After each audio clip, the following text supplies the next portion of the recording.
ഇന്നാണ് നമ്മുടെ ഒളരിവേല. തലേദിവസം നമ്മളവിടെ പോയിട്ടുണ്ടായിരുന്നു ട്ടാ. ഇവിടത്തെ ചമയ കാഴ്ചകളൊക്കെ കാണാൻ. ഈ ചമയ കാഴ്ച ശരിക്കും ഒരു വൈബ് തന്നെയാണല്ലേ. ഇവിടെ വന്നപ്പോ ഇവിടത്തെ കൊട്ടിന്റെ സൗണ്ടൊക്കെ കേട്ടിട്ട് സ്വത്തുമണി ഇങ്ങനെ കൈകൊണ്ട് താളം പിടിച്ചിരിക്കുകയായിരുന്നു ട്ടാ. അപ്പൊ ഞങ്ങൾ ആ കൊട്ട് കേൾക്കുന്ന ഭാഗത്തോട്ട് അവളെ കൊണ്ടുപോയി. എനിക്കൊരു എക്സൈറ്റ്മെന്റ് ആയി തോന്നിയത് അച്ഛനും മോളും ഒരേ വൈബാണ് ട്ടോ ഈ കാര്യത്തില്. അങ്ങനെ ചമയ കാഴ്ചയൊക്കെ കണ്ടിറങ്ങിയ സമയത്താണ് നമ്മുടെ വൈറലായിട്ടുള്ള ബൺമസ്ക ഞാൻ കണ്ടത് ട്ടാ. ഈ ഒരു സംഭവം ഇപ്പൊ പൂരപ്പറമ്പിനും പെരുന്നാളിനും ഒക്കെ ട്രെൻഡ് ആയോണ്ടിരിക്കുകയാണ്. പക്ഷെ ഇതുവരെ ഞാനത് ട്രൈ ചെയ്ത് നോക്കിയിട്ടുണ്ടായിരുന്നില്ല ട്ടാ.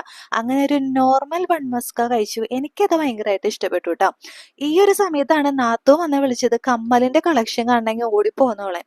എന്റെ പൊന്നെ, ഈ കളക്ഷൻ കണ്ട് എന്റെ കണ്ണ് തള്ളിപ്പോയി.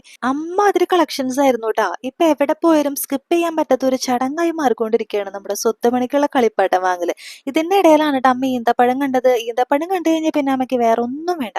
പിന്നെ നമ്മുടെ കുഞ്ചിപ്പെണ്ണിനുള്ള സാധനങ്ങളൊക്കെ വാങ്ങിച്ച് ഒരു ഐസ്ക്രീമും കഴിച്ച് നമ്മൾ നേരെ പോയത് നഹ്ദിയിലോട്ടാണ് ട്ടോ. ഈ ക്ഷമയില്ലാത്ത ആൾക്കാർ റെസ്റ്റോറൻറ്റിലൊക്കെ പോയിട്ട് ഫുഡിന് വേണ്ടി ക്ഷമ കെട്ട് കാത്തിരിക്കുന്നത് എങ്ങനെയാണെന്ന് ഞാൻ പലപ്പോഴും ആലോചിക്കാറുണ്ട് ട്ടോ. അങ്ങനെ ദീർഘനേരത്തെ കാത്തിരിപ്പിന് ശേഷം നമ്മുടെ ഫുഡ് കിട്ടിയെങ്കിൽ നമ്മൾ നേരെ വീട്ടിലോട്ട്.